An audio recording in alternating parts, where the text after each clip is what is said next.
नमस्कार. आता व्हिडिओ बनवण्यास कारण केले. अहो काय चाललंय? आपल्या देशातील सरकार आपल्या देशातील जनतेचं आर्थिक बाजूने लूट करत आहे. तिकडे अमेरिका, इस्रायल, इराण युद्ध चालू आहे आणि त्या युद्धाचा परिणाम म्हणून गॅस टंचाई जाणवत आहे, पेट्रोल डिझेल टंचाई जाणवत आहे. ठीक आहे, युद्धजन्य परिस्थिती आहे म्हणून हे टंचाई जाणवत आहे. पण गॅसचा दर वाढवण्याचं काय कारण आहे? कोण म्हणतं की समुद्रमार्गे वाहतूक वाढली म्हणून दर वाढवले जाते. खरं काय ते सरकारला आणि त्या गॅस कंपनी आणि पेट्रोल कंपन्यांनाच माहीत. पण हे खऱ्या अर्थानं हे जसं म्हटलं जातं ना की मड्यावरला लोणी खाण्याचा प्रकार, हे आपलं सरकार हे आपल्या देशातील जनतेच्या जिवंत माणसाच्या मड्यावरला लोणी खाण्याचा प्रकार हे करते. आणि हे कितपत योग्य आहे तुम्हीच ठरवा. आणि महत्त्वाचं काय की कोणत्याही राष्ट्रामध्ये जगामध्ये जे काही ज्या राष्ट्रामध्ये युद्ध चालू असतं आणि त्या युद्धाचा परिणाम संपूर्ण ह्या जगावरती होतो, या मानवजातीवर होतो.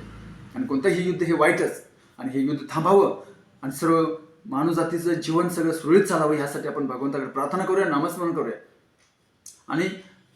आणि सांगायचं आहे आणि तो मुद्दा म्हणजे की ह्या टंचाईमुळं पेट्रोल पंपावरती, डिझेल पंपावरती, गॅस वितरकांच्या तिथं आपण गर्दी करतोय.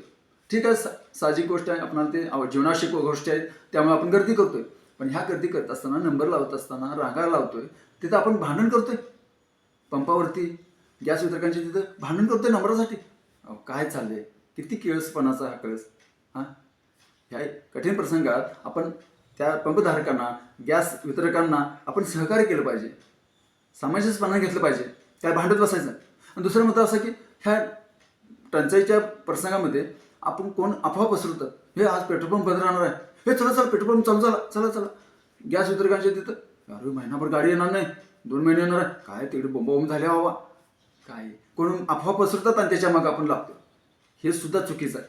म्हणून बंधूंनो, जसं कोरोना काळात आपण सर्वांनी एकजूट दाखवली तसं ह्या कठीण प्रसंगात आपण सर्व देशातील सुज्ञ नागरिकांनी आपण सर्वांना, ह्या प्रशासनाला सहकार्य करूया, ह्या पंपधारकांना, या गॅस कंपनी मालकांना सुद्धा सर्व आपण सहकार्य करूया आणि एकजूट दाखवूया. आणि हे युद्ध थांबू दे आणि कठीण प्रसंगातून सर्व माणूसात बाहेर पडू दे आणि सर्व सुरळीत चालू दे, यासाठी आपण भगवंताकडे प्रार्थना करूया. धन्यवाद.